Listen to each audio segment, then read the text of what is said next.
Hi, in front of me is CAT S62 Pro, and today I would like to show you how you can customize keyboard's theme on this device. Firstly, open Settings. Now scroll all the way down and choose System. Then Languages and Input, Virtual Keyboard and keyboard that you're using, in my case Gboard.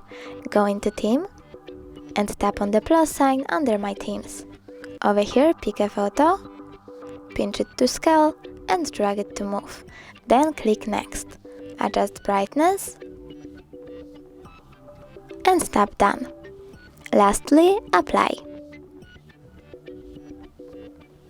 As you can see, theme of my keyboard was successfully customized. Thanks so much for watching. If you enjoyed this video, don't forget to leave a like, comment and subscribe.